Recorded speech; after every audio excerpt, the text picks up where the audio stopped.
anything that had to do with food in the scriptures, whether it was manna or feed my sheep or loaves and fishes, like it just stuck out because our family was hungry. My kids were hungry. The loaves and fishes always stood out to me, where a few loaves and a few fishes were taken and they were multiplied for the masses. And so my wife and I made a commitment that as soon as we had a few loaves and a few fishes, we would do our best to multiply them and utilize the perspective that we gained to help the person that is in the shoes that we were once in. You're most powerfully positioned to serve the person you once were, and that's what we're trying to do.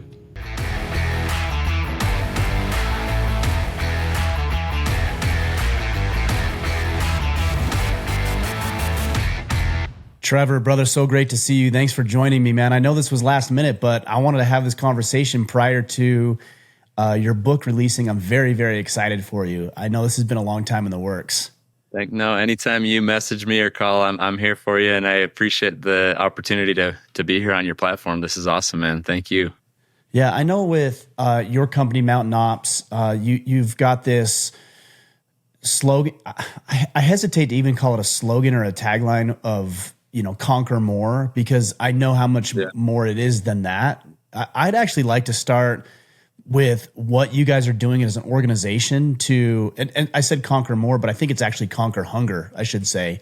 What you guys are doing as an organization to overcome that. Yeah, we'll talk about all of them today. No, that's awesome. I mean, when we started MTNOPS, the mountain side of it obviously represents the playground we go out into to enjoy adventure and God's creations and where we do our hunting and everything. But it also, has some symbolism for life and the mountains we all face, whether they're mountains of struggle or trial or adversity, or if they're achievements we're going after. We're trying to summit this climb, and it's something we're going after. Originally, when we started MTNOPS, it was train inside, conquer outside, or conquer your unknown. And oftentimes that what we're facing is sometimes unknown. And so, taking a step into the dark and facing whatever might be ahead of you, it was kind of the tagline or the slogan. It's moved more into a conquer more type mentality. And we have within the culture of MTNOPS, conquer more culture, where we every month set goals, and we have accountability partners to conquer more in phases of spirituality, physical, mental, and social. And then right in the middle, we have a core value for each month. And so that's our conquer more challenge at MTNOPS, that we kind of, trying to live the culture so we can actually, do and live and have what we are trying to promote outside the walls of the office. Is important that we're doing those things. And then, you mentioned conquer hunger. So everything kind of, it's centered with conquer, and then we kind of have this sphere of influence that we're going after. But Operation Conquer Hunger is the kind of the charitable arm of MTNOPS, where with every order that comes through MTNOPS, we donate a meal to a child in need. And our goal and our mission and everything that we're about, and our community getting involved, providing those resources through their orders, is helping us to conquer hunger with families and children that need it most, that are most vulnerable here in our communities and throughout the world. And that all stems from my own family's experience of going through financial difficulties, that mountain that we faced, and we were trying to climb and get ourselves, up and over.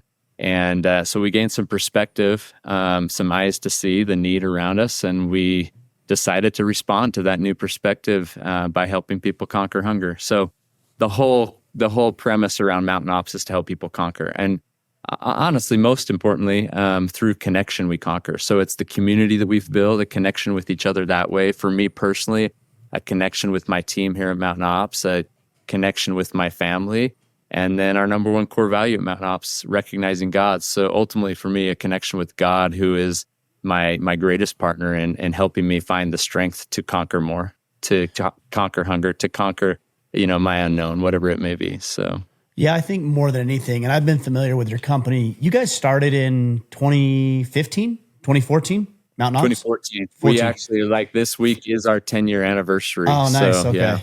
Yeah, I know it was relatively close to when I started Order of Man, and I know I've known you for almost a decade now, which sounds insane to me that it's been that long. Yeah, it's crazy. I think more than anything that I've seen out of your organization and you just as a human being is that you really embody what you teach. And I don't think all people do that. I know I've fallen short in my own life at times. And I also know that most companies aren't that way. You know, they have their slogans, they have their mottos, they have their taglines. But then when you really start to dive deep down into it, really the only thing they care about is making money. And I don't think making money is wrong. So please don't misunderstand. No. But when I see how integrated you are with families, with the community, I've trained at your guys' corporate gym. Like I can see how everything is integrated in a way that aligns around these values. And I think that's one of the things I really admire and respect about what you guys are doing, including some of the events that you do. You know, the community that you guys bring together and have. I'm like, I just want to be part of this family. No, that's awesome. And you know, you mentioned at the beginning, we all fall short of the things we're striving to, and it's striving to be these things. It's striving to do these things. It's never perfection, but we definitely have a set of core values that we've aligned with as a company, as partners, as you know, with our board, with our consumers. That it's the line in the sand. It's where we've dug our roots down deep, and they're non-negotiables. And these weren't core values that just like, okay, we're starting a business. What can we come up with? What can we put on the wall to look good? Honestly, these are core values. As in my book, it starts with the foundation. They were foundational principles that were taught in my home by my parents, and maybe with different words, but they were what we were trying to do, how we were trying to live. And it's those core values that kind of give you guardrails to lead you and guide you towards the mission, which for us at MTNOPS is to improve the lives of individuals and families. And when you deviate from those, or if you make decisions contrary to it, it diminishes the effect that our brand can have on people and our team here in the community. But when we live according to those core values, it enhances the brand experience that everyone has. And so for me personally, they're core values that just naturally align with the way I'm trying to live life. And I am one who I am who I am wherever I am. And I don't want to compartmentalize my life to be one way in business, one way with family, one way at church, one way in the community. That would be suffocating to me. It would be, not genuine. And I just feel like life is way too short. And so having the opportunity to build a business and have the reins to kind of put things in place, it's like, if I'm going to do this, if I'm going to enjoy it, I'm going to be me and invite others to be them. And if they can live within these parameters and align with the culture, they can come and thrive here and be themselves as well. Let's celebrate the good, recognizing God as a core value that people are like, hey, how do you live that? That's that in the workplace. That's kind of a bold statement, because our statement is that we acknowledge His hand in all things, even in the workplace. And, it is starting with a prayer in certain meetings with the team. More often than not, it's recognizing the good in individuals. And by doing so, you recognize God. You recognize the divine within them. You can put the good within individuals, the gifts they have, the talents they have, to work in a meaningful way. And why not do that? If we have the power and ability to kind of approach things that way, why not allow people to come and contribute in the most effective way, utilizing the divine qualities and gifts they were given? And so that's kind of the approach we've taken. And it's worked. We may not be for everyone, and I'm okay with that. But we are who we are, and we're proud about it. But we're in a way that I hope is serving to the community, most importantly. So, I mean, I would say that you are for everyone, and maybe that deviates a little bit from what you had just said. But I can't imagine a person or an individual or another organization not wanting to do business with you because of those foundational principles. There may be some spiritual misalignment, but at the end of the day, if I'm a business, I want to do business with good people. But I am really curious on a personal front, how you keep yourself from deviating from those foundational basics and those principles you talk about. Because we as men are inundated with distractions and temptations and all sorts of things that can come up in our lives. How do you keep yourself on that path? You've identified it clearly, but still there's got to be some temptations and struggles that you personally deal with. And how do you divert back to those foundational principles? Yeah, for me, it's a pattern and a routine of consistency, and then accompanying that with intensity over time. It takes time, it takes effort, it's endurance. This is a marathon, not a sprint of life. And so It really comes down to understanding who I am and my relationship to a God. And for me personally, on a spiritual level, commitments that I've made, promises that I've made and that I want to keep. And then living in a way that daily I have a routine that keeps me attached to what I've committed to. And that looks like, rolling out of bed first thing in the morning onto my knees. My feet do not hit my floor first. And it's an everyday thing as a sign that to God that, okay, you come first today. The word priority used to be just that, priority. And then all of a sudden, our society changed it to priorities. For me, there is one priority. And when focused upon, all other aspects of life begin to not always fall into place, but there's strength to find resolve or to find endurance and peace and comfort, even in turmoil. And so I roll out of bed onto my knees, and I have a relationship with God that's demonstrating to him, I need you, I'm grateful for you, and you come first today. And then I start everything spiritual and then move to the physical. So in those quadrants Trevor, of spiritual, physical. Before you get into that, if you don't mind, what time are you rolling out of bed? I mean, how early are you getting up, and what does that look like for you? It's between 6 and 6:30, just depending on the day and what meetings I have. That's reasonable, because sometimes it's not like 4:30 a.m., but 6:30. That to me is a reasonable time to get up. I'm usually about 6 o'clock personally, so I'm right there with it. Yep. And I'm, we're usually falling asleep around midnight, so I'm a 6 hour. I need 6 hours, and 7 is great, but after 7, like my body won't sleep past 7 hours, so 6.5 is usually right where it's like I'm ready to go. But I've found that if I go, 4 or 5 hours and I do that a few days in a row, my body just wears down. Our bodies need rest, and so I can't. I'm not the 4 a.m. club. I'm not this and that. It's just I've got to have the right amount of time. But the night before, like my wife and I have a routine as well. Part of our ending the day, she wants to watch a show with me every night. I mean, so it's like every night we have some series that we're watching that we can kind of wind down and do that. And it usually ends around midnight. And so what are you guys watching? I'd like to go to bed a little. Right now we just finished a show, and I can't even remember that. It's not my favorite. We keep saying we can't wait for this to be over, but it's about pirates. And then, but I love shows like Vikings is one of my favorites. Suits, I love. Suits is good. We did The Walking Dead, all these series. The Walking Dead kind of kept repeating over and over, like, okay, when is this going to end? But, and then sometimes, if we end at like 11:30 or whatnot, we turn on The Office just to kind of give us some humor. We've seen it all, so I don't have to pay attention to what's going on. I can fall asleep to that with the timer on. Whether the studies say you shouldn't have it on or not, before you go to bed, our TV's on and we fall asleep that way with the timer going to turn off, so that's just our thing. But so in the morning, between 6 and 6:30, depending on the day's schedule, I'm up, and then the family's usually still, if it's especially summertime, they're still asleep. School time, they're all kind of waking up. I've got teenage kids. I've got one out on a mission. My kids range from 19 to 11, so we've got a big spectrum right now, different schedules. But I go straight out to the family room or to my office, wherever it's at the time, and I dive into the scriptures. And that's kind of my spiritual routine in the morning to let God know, I'm here, I'm speaking to you, I'm ready to hear from you. And some days it's better than others, right? You kind of go through waves of your growth spiritually and everything. But for 27 years now, I have not missed a day of doing that. Whoa. And so it is. Hold on a second. 27 years.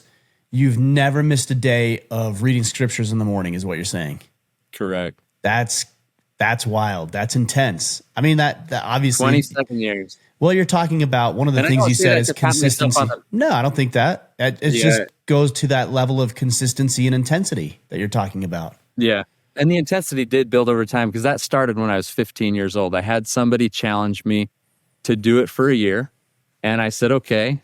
And then that person looked me in the eyes. They shook my hand. And when you shake your hand, there's a vow right there. You don't go back on that. And they looked me in my eyes and they said, I promise you your life will be changed because of this. And so I, 15 years old, I'm like, okay, whatever, I'll do it. I said I would, but I wasn't expecting the change that would actually come. And it didn't come necessarily that year. It was starting to build upon, but I started the habit.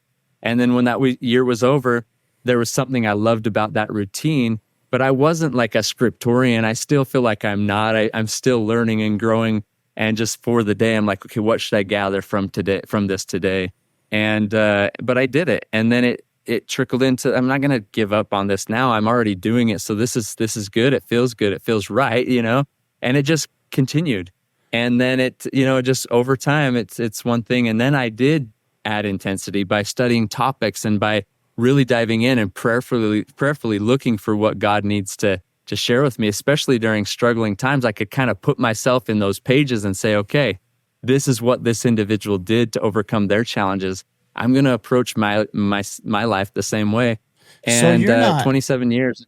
Yeah, you're not necessarily chronological then, it sounds like. Maybe at one point you started that way, but it sounds like you're maybe bouncing around based on what? I mean, what you want to hear, what maybe somebody gave you as a reference or something you may have heard at church. Like, how are you deciding what topic you're going to cover on a daily basis? Because it doesn't sound chronological to me at this point anyways. There's two parts to it. There's I do start at the beginning and read to the end, and then I start over and read to the end. But that's like a kind of a must for me. It's like I build the foundation every morning. I'm going to read a chapter, and then there's topics on my mind that I'm going to then dive into. And it may take me to different pages or different books. It may take me to the Old Testament, to the New Testament. I read the Book of Mormon. All these things, and and then it takes me places in my, in my congregation, in my church. I have an assignment, and I speak every month, and so usually I'm studying that chapter for the day chronologically. I'm going from page to page, and then whatever the topic is that I'll be speaking on, then I'm diving into that, and I'm finding scriptures that pertain to that. Or if there's something going on in life, oftentimes it's with my children. There's things that they need, and I'm trying to help them, and so I'm prayerful on how can I approach this with them, and so I'm thinking of them and how different ways that I can support their efforts in life. And it's interesting because my daughter Hallie, who's out on a mission when she was 8 years old, I challenged her to do the same thing. And I said, Hallie, when I was 15, I started doing this. Start now. She started when she's 8. She's 19. She's never missed a day. Kenzie, Beckham, Savvy, they're all doing it, but it's part of their Conquer More challenge as well. What we're doing at MTNOPS, we try to do in our home, also focusing on the spiritual, the physical, the mental, and social. And so they each have their little sheet that they put up on their wall, and the spiritual could be 5 minutes of scripture study, or you're making sure they say their morning prayers every morning. And they each have their things they're working on, or a treadmill run, or Beckham's training for soccer or whatnot.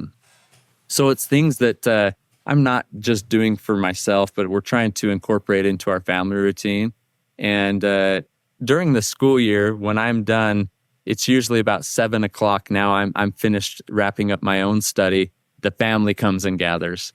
And we have about 10, sometimes 15, usually it's 10 minutes of scripture study together. And we just go around the room, and we're on a chapter, and we do go through chronologically, and everyone reads a verse, and we just keep going until the 10 minutes are up. We kneel down, we have a family prayer, we're off for the day. And that's when I take off to the office. You've been to the MTNOPS gym. I come here and I dive into the physical after that, and get the fitness in for the day, and make sure that I am spending time on this body that I want to keep alive and healthy and well, so that I can carry forth the missions we have with our family and with within church and MTNOPS and those things that we're focused on. And that's just as critical. But I love to kind of send the sign and the signal to God that this is important to me today, to have your strength, to have your backing and your guidance and the decisions that I'll make. And there's decisions every day that are just coming at you. All of us have them, right? And everyone's bidding for your time and attention. And it's hard sometimes to discern which way do I go? Who do I give this attention to? Because our time is valuable. And so I just feel like having that extra strength, that extra guidance from God is critical. And it has been super important for me in the good times and the bad times throughout life, to make sure that I have that influence. Do you feel like when there's things that come at you throughout the day, is that you are the CEO of MTNOPS now, correct? Because you haven't always been, but you are now, correct? I have been for the last 10 years. Oh, you have? Okay, I thought there was a different role, so I apologize. I misunderstood.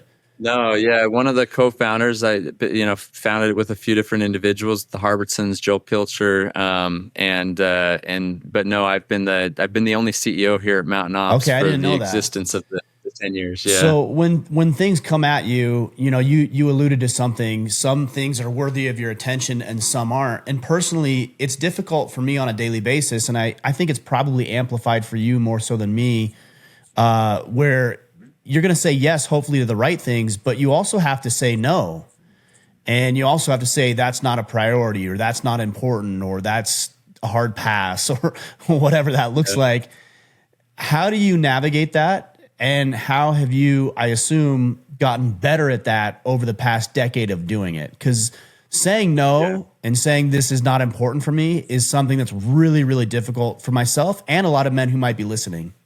yeah, it's super, super difficult. And I've actually, I've hired coaches before to help me understand how to prioritize and how to say no. And sometimes the best way is, my heart is saying yes, but my schedule's saying no. It doesn't always have to be just a no and an abrupt thing. And people are like, oh, what's up with this guy? It's like that you can approach it in a way where it's like, man, I really want to be there, but this is just not aligning with my schedule and my family's time and this and that. But I've struggled with that, because there's a lot of good intention from a lot of people. And the one thing that has made that the most, I guess, it has given me the most power and ability to do that is having a set of core values that can dictate whether we do something or not. It's kind of like bringing people into the team. They're going to come with different personalities. They're going to come with different backgrounds and understandings of things. And I hate drama. I hate conflict. And so sometimes if you just say, okay, yes, do this, it's like, okay, then you get that conflict off, but it's going to come back because that didn't align with what you were thinking or your vision of things. It's very easy for me to bring somebody into my office and say, this action or this approach is not aligned with the value of trust. And we have all agreed when we joined the Mountain Ops team that these core values would be how we operate, how we make decisions. And so having that, on the wall, in the handbook, and then trained on every month. We have a core value from every month. It's kind of a lot. 12 is a lot of core values, but we do have one assigned every month, and we train on them. And so the team, it's not just like something they're seeing on the wall and it's never talked about. No, we train on them every month, and then they have to create a goal around that. And so it's front and center. And that makes it easier for all of us to just have a clear understanding, expectation of how we make decisions and how we might need to say no at times. And, we just had somebody that spoke at an event for us, and he said, we all have our to-do lists, right? These things we want to do, and everyone's bidding for our attention, so we put it onto a to-do list. And he's like, that's good, and it gives us that dopamine. We're checking things off, but what about the to-don't list? And there's things we just should not do and cannot do. One of the books we read as a company for our book club that we do was Essentialism. And really, when it comes down to it, is like, if we have a very strong mission and vision, and we have a strategic plan to go with it, and there's these pillars of our strategic plan, are our decisions aligning with that, or are these things we're putting in place contrary to those things? And that just allows the whole team, but you've got to be very clear and concise, and everyone's got to be bought into that. And then you can say, hey, this just doesn't align. So let's get back to the essentials of what does fulfill the need for the mission that we're going after. And it's just a progress over time, and we're sometimes we do really well at it, and sometimes we're like, hey, we're kind of straying off course. We need to bring ourselves back. But I can't stress enough the core values of Mountain Ops and my own life, and those things that kind of can keep me in the guardrails to make sure we're saying yes to the right things and no to the things we shouldn't focus on.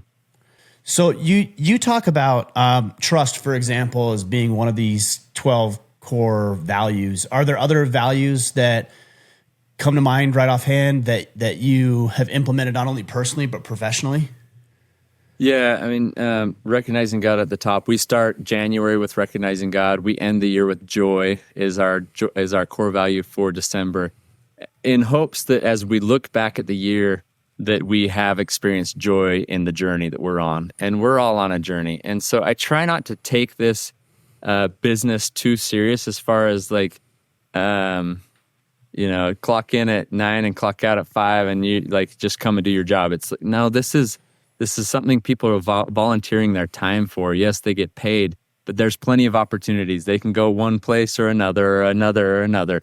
And so I hope that we're creating a culture that helps them experience some joy along the way. Trust is incredible. Service is at the top of the list, and it's demonstrated through the actions of Mountain Ops to the community. Our Operation Conquer Hunger program is all built around that core value of service. And to date, we've just surpassed 6 million meals having been donated through our Operation Conquer Hunger. Is that over 10 years or less? That's over less, right? It's less. It's about 7 years. Yeah. It took us about 4 years to hit the first million, and then it's just kind of been building up. In fact, this next week at the Salt Palace, we're working with New Skin and the Utah Jazz and Coca-Cola. I think the Larry H. Miller Group's involved, and Mountain Ops is the major toner with these major, big brands. I mean, billion-dollar brands, and That's we're gotta kind of feel so rewarding. Yeah, and we're packing over 700,000 meals a week from today at the Salt Palace, and so it's rewarding, and it feels like my responsibility, my stewardship, and it feels like something that God gave me an experience to then utilize and put in place and put in practice. And, my wife and I, when we were going through our financial difficulties for 7 years, we called it our 7 years of famine. We leaned on God. It wasn't one of those things where it's like afterwards we saw that God had a hand in this. No, we actually, like, during it, had some experiences even prior to facing those storms.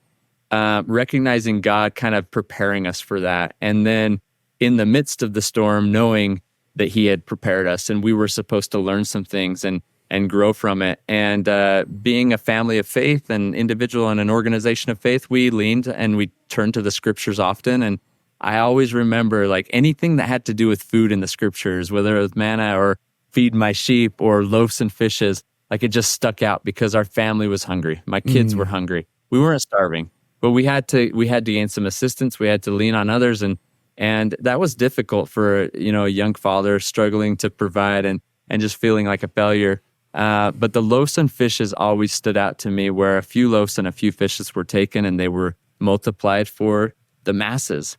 And so my wife and I made a commitment that as soon as we had a few loaves and a few fishes, we would do our best to multiply them. And honestly, never did I think that it would be for the masses or 6 million meals donated. I couldn't picture or imagine our boat coming in full. So I just thought, we'll take the few loaves and fishes. And it was a $22 donation to begin with. And we started to build from there. And then we found an opportunity through Mountain Ops and all this correlation. We're hunting for food on the mountains at Mountain Ops. We're providing nutritional products to people that want a supplement for their nutrition. But there's families around us in the United States, here in Utah, that can't fathom 2 meals a day. And then outside of the United States, a meal a day. And so during those times, my wife and I made the commitment, and it's been incredible that the loaves and fishes have been multiplied for the masses, and then it's come back 12 baskets full. And then when that comes back 12 baskets full, what do you do with that? You just continue to multiply. And the baskets coming back full, for me, it's being in contact with an individual like you, and all of a sudden the multiplication occurs through connection. It's having partners in the industry. It's having retail partners that we share with. And it just continues to multiply and multiply. And yes, it's a for-profit company that's growing and building, and it's successful and it's profitable. But I do feel a sense of ownership and stewardship over those resources that are being built that were once very, very small, and a need to utilize the perspective that we've gained to help the person that is in the shoes that we were once in. You're most powerfully positioned to serve the person you once were, and that's what we're trying to do. I'm writing that down. That was really well said. You're in the most powerful position to serve the person you once were. And that's not, I can't take credit for that quote, but I love it. I think it's Rory Vaden that shared that. I'm not exactly sure, but I heard that a few years ago, and I just thought, that's how I felt. In the scriptures, there's often times where it says, I do this for a wise purpose. And my father passed away this last year. That was one of the first scriptures I read, or was shared. It was actually my mom sat us all down and read the scripture to us. And it was like, we need to right now try to have the eyes to see the wise purpose that God has in all this for us. But back in those times when we were going through financial difficulties, there is so much to be learned and so much to be gained and put to work. You know, a lot of people, I speak a lot now, and when I'm in with an audience and I say, how many of you face financial difficulties? 90% of the room, their hands go up. I mean, most people have. So what we've gone through is not uncommon, but what we're doing to respond to that is uncommon. And I feel like when people are going through those storms of life, those storms oftentimes are the best moments for perspective, for change, for growth. And it comes down to a choice that we make, whether to see the wise purpose in it all or to just let it fly over as something that just happens in life to everyone. Yeah, that could be the case, but there might just be some of the most important things that will propel you forward to something great. For us, the need that we had became the gift. And that's what we're doing. We're utilizing that perspective, and honestly, new eyes to see, new heart to feel, new mind to think differently. And we're taking ownership of that, and we're putting it to use. And I love the fact that I've got my wife as my partner attacking it with me. I've got my children who love it, and then the team at MTNOPS. The core values just set it up that if you're not into these core values, if you're not into the mission, it's okay to go find something different. But the team, when they buy into it and they feel a part of it, they then can contribute in life in so many different ways where they're not having to compartmentalize their life, and they come to work and work. They go home and they're tired, and so they want to serve, they want to give back. But this provides us all an opportunity together to do some incredible good. And so it creates culture, community, all within this realm of work that has become kind of a university of life at MTNOPS for us. And we're going after it together. Yeah, I mean, that's powerful. One of the things that stood out most to what you had talked about with that story of you being under financial hardship and, of course, being able to feed the family. I remember days where I would literally pace in my backyard, and on the grass, I wore a dirt path in the grass from my pacing because I was worried about making the mortgage payment. And I think anybody listening to this has either experienced that or maybe even currently going through that. But the thing about that story that stood out to me is that you had a level of abundance, even in scarcity. There was a physical degree of scarcity, food, resources in this case, financial provision. And yet you made the decision, the conscious decision that even in that scarcity, you are going to be abundant and give it away. And I think that's the greatest lesson that stood out for me. That's powerful. Thanks for pointing that out. And it's not easy to do. But it felt like the right thing to do. And it was during those times, my wife and I had just read Think and Grow Rich together. And so we kind of had like written out this statement. I tore a piece of a card off next to my nightstand, and we wrote down some things we were going to do and some things that we would hope that God would do for us in return, and the commitment we were willing to make. And it was part of those loaves and fishes, like what we were going to do. And so it felt like a sacrifice, and I think that's okay. I think it's okay to learn that sacrifice brings forth the blessings of heaven, and of abundance. And a scripture I love is that Jesus comes to give us life, but he comes to give it more abundantly. Not just abundance, but more. And so in my life, I've found that there is more abundance when focused on the right things. And when you sacrifice a little for the good of another, and it doesn't have to be financial. When we look at our time and attention, that can be a resource or a talent that we give. It can be just time that we give to listen to someone. And you put that forth when maybe you feel like you don't have it. I can promise anyone listening on here, it comes back 12 baskets full. But you have to let time do the hard work. It's not always immediate. And sometimes you have to wait on the Lord. And I just learned this lesson from a brother as we talked about this same concept. Waiting on the Lord doesn't mean sitting around and waiting. It means, as if you were a waiter, then you take care of, you serve the Lord, you serve those around you, and then things come to fruition. And so, putting that $22 to work and doing something about it was waiting. It was serving. And our trust was in the Lord and his ability to provide. And then slowly and surely, people come into your path.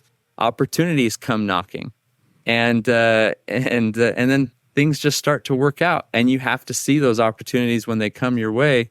And I think the best way possible to do that is to keep a strong connection so that your intuition, your discernment, and the decisions that you make can be sound.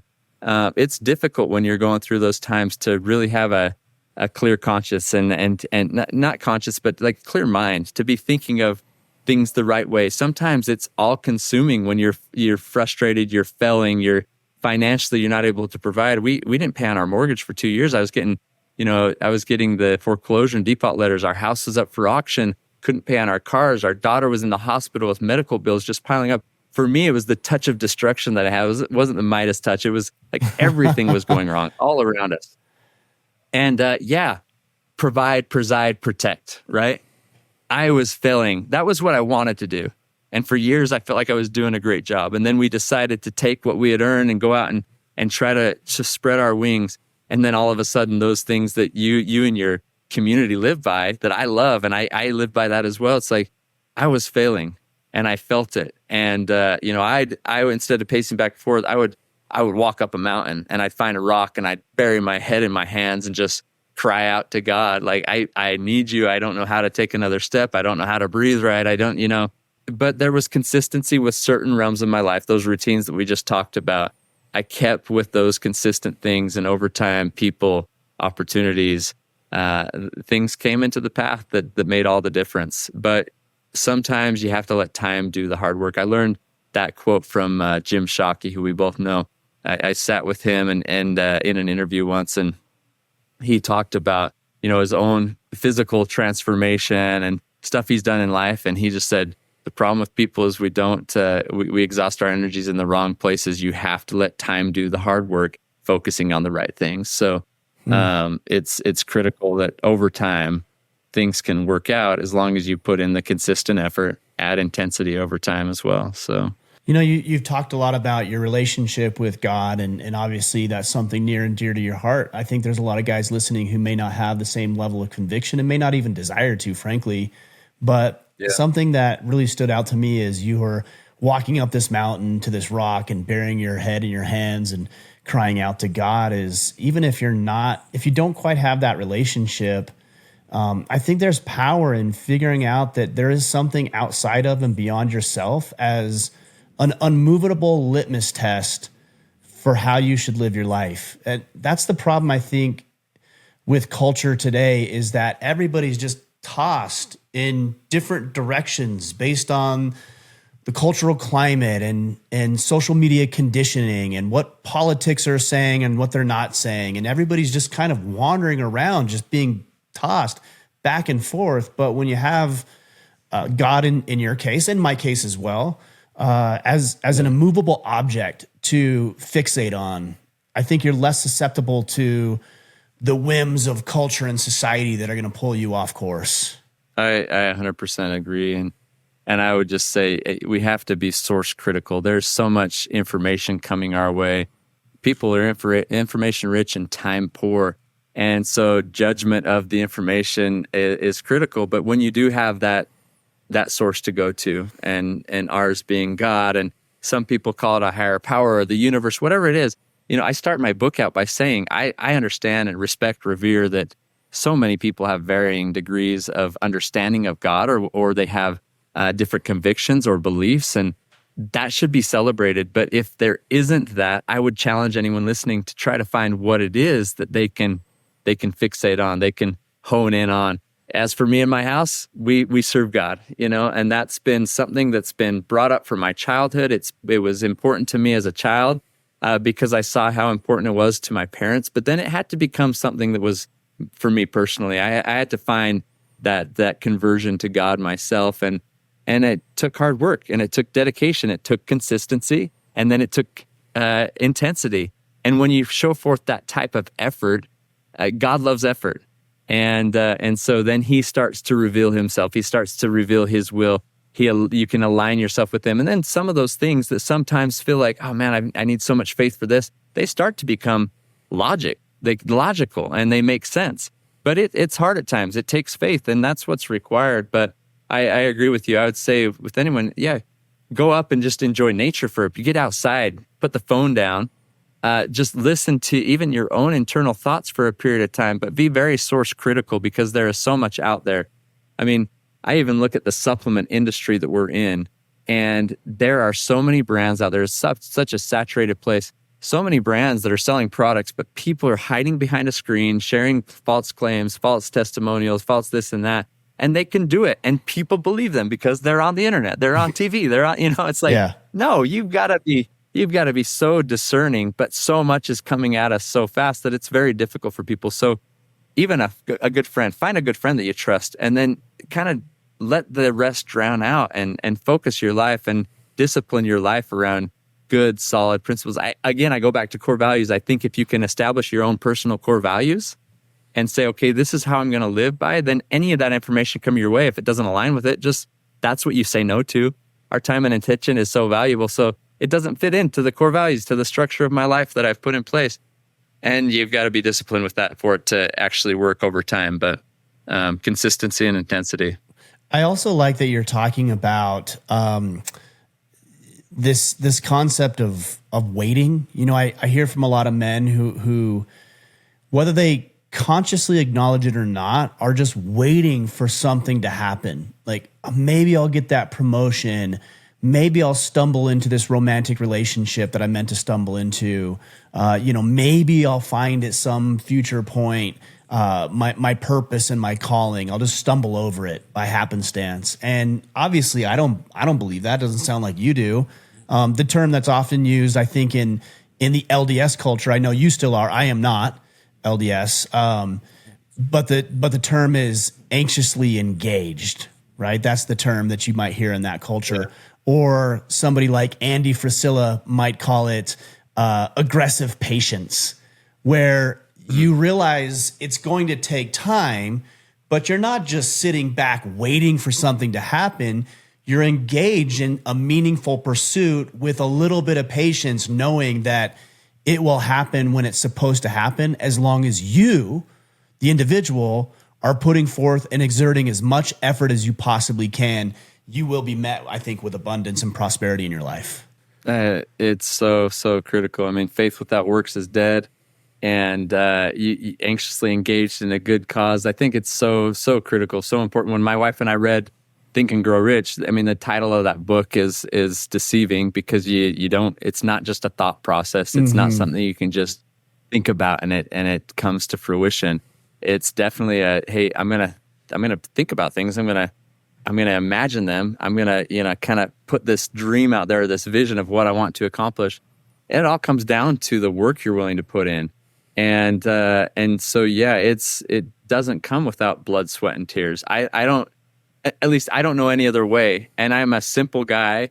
There's a lot of skills I wish that I had, but one skill that I do have is grit, stick-to-itiveness, and endurance. Like we went through a lot, and I went to job interviews, and I got the job, and then I sat in the parking lot, and I called my wife, and fortunately, she was willing to say, "Hey, that's going to deviate from your goal. Like, that's going to take you away. It's going to distract you from the goal, and it's okay if we pivot." We don't have to, we may not know the path, but it's okay to pivot. The goal stays the same. And that for me is the same with spiritual things. I have a mission. I have an end of life. I have this eternity that I think about at times. I have that destination, and I have a destination with business and with family and this and that. The choices I make today will determine the shoes I wear tomorrow, and they're directional steps. And so I need to make sure I'm taking the directional steps that will get me to that destination. But it's choices and it's steps and it's action. There's just in my opinion, no other way. And there might be people that can think about things and just tell people what to do. I'm just, I can't sit around. My wife says, it's like, hey, if we have a spare minute, it's a struggle. I need to learn to relax a bit and to enjoy, because that anxiety can, overtake you at times. But it's another scripture that I love. It talks about faith and great anxiety, and the same thing. Like, for me, anxiety, sometimes it's excitement, and I care a lot about what I'm doing. Yeah. And so I approach things with faith and great anxiety, knowing that it's important, but knowing that if I'm taking action, even if I don't know the outcome, step forward in faith, like ultimately I will understand. Sometimes I've taken those steps of faith, not knowing, and then I'm quickly realize that was the wrong step. And that was okay for me to take and to learn from. And you test, learn, and apply. But sometimes it take the step and it's like, okay, that felt really good. It feels right. I need to keep going down this path. And it's interesting how it kind of comes to fruition in the way that, not always the way that you imagine it, but I feel in a way that God has, in mind for us and in store for us. Yeah, I mean, you talk a lot about your wife as being a really big support for you, and that's amazing. I love that. I'm actually really curious when you were sitting in the parking lot thinking about taking on jobs and deciding that, maybe this isn't the way to go. It sounds like she also believed that and had enough belief in you, because let's be honest, you could go get that job and put some food on the table, right? and there's value to that. Yeah. But there's a lot of guys that I hear from quite literally on a daily basis who say things like, how do I get my wife on board? How do I help my wife see that this is a good path, or that we should take this risk? That's something I hear every day. And it sounds like you've got a really, and I know your wife to a very small degree. I've met her, and I think we've shot some arrows together, all of us, at total archery challenges and things like that. But why is your wife on board to the degree that she is, and how can a man encourage and foster that in his own partner? You're going to feel like I keep going back to God, but I don't know any other way. She trusted in the relationship I had with God and the guidance that she felt like I was receiving from him. And she'd let me do some crazy things and some, writing a book, you understand, and you understand because you kind of helped me through some of the, you were my accountability man for a period of time where I was reporting back to you, and she had a can-do attitude. Yeah, you can do that. And I'm here for you. But she didn't just sit back and just let me do my thing. When we were struggling, she said, how can I pitch in and support and help? And so one of the businesses that we started that just fell really quickly was we bought into a cell phone store franchise, and we opened up a bunch in Las Vegas, and it was just some things at the franchise level went bad. We had to shut the stores down. We opened up one more store close to home here in Utah to see if me being more involved and not at a distance, I could kind of influence things a little bit more. And things just were not going our way. And she was like, hey, there's some product I can buy. It was jeans and purses and stuff. She started doing jeans and purse parties. You remember when that was a big thing? Like, I don't know, 15, 16 years ago, wives would get together, have these parties. She'd sell jeans and Juicy Couture purses and True Religion jeans and all that type. My wife started doing that, bringing them in from China, and she set it up in the cell phone store. We ended up selling more jeans and purses out of that cell phone store than we did cell phones. And so she was doing that. Then she joined some washcloth company, and she went and she was doing parties that way. So in the evenings when I'd come home and take the kids or whatnot, she'd go out and she'd go to these parties with all these women, and she would sell product. So it wasn't like she was just like, okay, I'm here. I'm encouraged by you. You can do this. She was jumping in and supporting. And one of the things that I'm not necessarily super proud of, but one of the things I'm proud of her for, she wanted to be a part of the finances and she wanted to pay the bills. And so from the beginning, when things were going well, she was paying our bills. She could see the bank account, and so could I. And everything was good. But then as we started to drain that bank account, we were living life below zero. Like it was below zero. My wife was the one in there seeing and feeling that burden. But when a little bit of money came in, she would help prioritize, okay, we need to pay this and we need to pay that, but we don't have it for this, And I feel horrible that she was the one checking that account on a regular basis. I was scared to death to go in and to look and to just feel like, okay, where is this going to come from? How am I going to do this? But we just worked our tails off. We were grinding night and day. And I went back to school, and we didn't give up on church service. Like, we accepted responsibilities that were part-time jobs within our community and church. No and I felt like that gave us traction. During this time, we had started a new business in 2010, didn't have an income. We were having our third child. I went back to school to get a degree in marketing, and then I was called into a bishopric, which you're familiar with, all within that same amount of time. And our lives were nuts. I didn't see my family. Sunday afternoons was family time, and that was it for the week. But we did it, and we gained traction, and we felt like, okay, we're still contributing. We still have some opportunity to serve. We still have we're gaining some knowledge through education. My wife was out selling jeans, like all these things. We just came together as a couple and we said, okay, we're going to make this work one way or another. And it doesn't have to be what we initially had in mind. Let's pivot along the way with the goal of building some financial success and freedom, but doing good with that, along the way. That was the goal. And we oftentimes didn't know how it was going to happen. We went through about 6 different business failures before one that we started called Phoenix Nutrition. We started selling our first supplement product that was built for my father, and he became my mission. I was becoming very transactional. It's just like, and I'm a mission-driven individual. So the transactional pursuit of just replacing what we were losing, it really wears on you. But I found like my father had some stents put in his heart, needed some help with his heart disease, and we have a history of it in our family. So I built a product around that to help him. And that was something I could get behind. So finding a mission that you can tie yourself to, that gives you reason to endure. And we did. And it took a while to endure that. But that started selling through doctor's offices, chiropractic, physical therapy. And we started to build a business. And then that was when 4 years later, I was introduced to the Harbertsons, Joe Pilcher, and the products that I had created. We thought, hey, there's an opportunity in the hunting space for this. Let's use these products. So it wasn't just out of nowhere. I had been building these products for a 4 to 5 year period of time, and they worked really well for the outdoorsman. They were long-lasting nitric oxide producing products for endurance and such, and it fit right into the outdoor industry. And so with an incredible brand, an incredible product that started with my father and this mission that I had to improve his life, things started to succeed. And we were able to kind of dig ourselves out of that hole and find the light again. But yeah, it just took a lot of partnership with my wife. And I believe it's, she just trusted in who I trusted.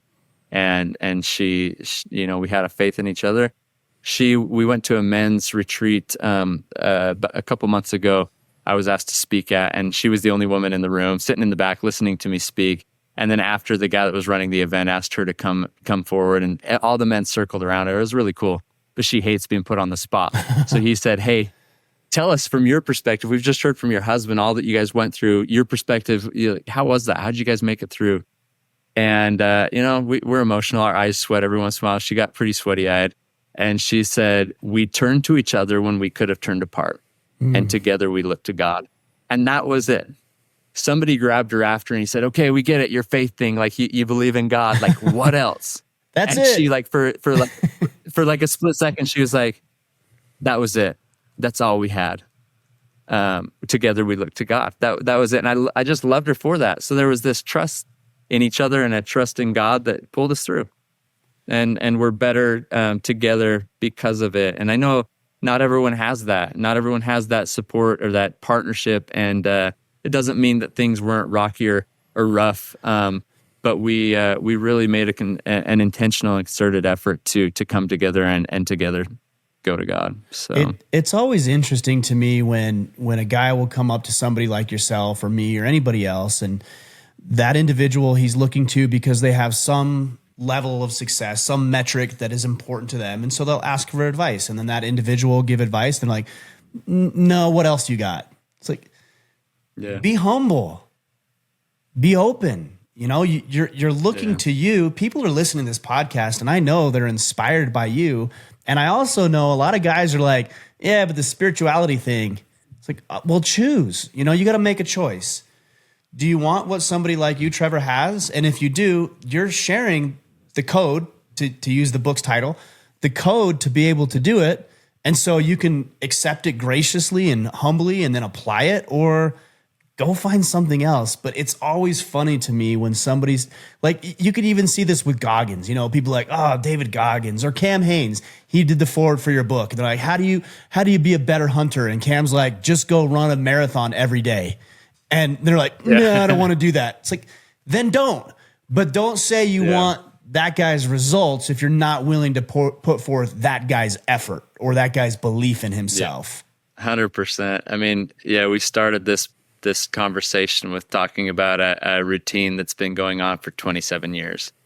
It's not an overnight thing. There's in my opinion, no overnight successes. And I also feel like when I was trying to come up with the title of the book, originally it was Divine Delays, because we went through all these divine delays. And then it was How I Conquer And then all of a sudden I realized it's not how I conquer. I'm conquering because of connection. So it's how we conquer. And then in a conversation with you, it was like, dude, you need to format this to give them something to work on. And it's kind of like this code, it's like a conquer code. And I was like, boom. I got to give you credit for that. It's the conquer code, and it comes to routine, and it comes to daily effort. And I would just say, for those that are like, no, not the spiritual thing, I'm not talking religion. I'm talking a power that exists and that we all come from. And you may not believe that right now or not, but there's a scripture that says, try me in this and see if the windows of heaven will not be opened unto you. And so there's like this challenge, this test. And I would just say for somebody, and that's what our Conquer More challenge, it's in the book. It's a 90-day challenge. Grab the book if you want, I don't care, but like, do this for 30, 60, 90 days and test it. Try us in this and see if a window of heaven is not opened unto you in some way, shape, or form, but be open, like you said, to the different ways that can come about, to a relationship that might come into your life, to an opportunity that might be open unto you. Like all these different things. It's not like you're going to pour out cash upon you. It's like, no, for my family during struggling times, it was like health. If we could experience health, that helped us avoid paying another hospital bill. It was strength for today when you felt like you were just being defeated day after day after day, but you can get up and do it again. Wow, like that is some power. That is some incredible backing from a God that like wants to see you succeed, but also wants to see you come out of this trial and this affliction improved and refined because of it. And so it comes down to a choice to see things in a different light, but put forth the effort over a period of time and see if those windows of heaven don't start to open in meaningful and significant ways in your life. And that's my challenge to everyone listening. And I dare you to do it. Like it is incredible. I promise you it's there. Like, it's just incredible what God, what a higher power, whatever you want to call it, will do for you as you put forth that effort. Well, Trevor, why don't you tell the guys where to connect with you, learn a little bit more about MTNOPS, and then obviously pick up a copy of the book, The Conquer Code, which I have right here. Yeah. Just Trevor Farnes, my name, and so that's my handle on social media, on LinkedIn and, Facebook and Instagram.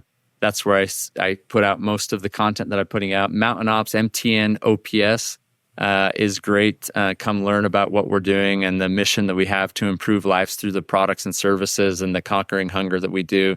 And then the book right now, it's just sold on Amazon. And so go to Amazon, search the Conquer Code, and you'll find it there. It's in a pre-sale right now for the next week. But they are shipping copies of it. Also the Audible version is available. I went down to Texas a few months ago and read that for, I don't know, I think 13 or 15 hours. One of the more difficult things that I've done sitting reading these words, Yeah, I bet. Happened to restart.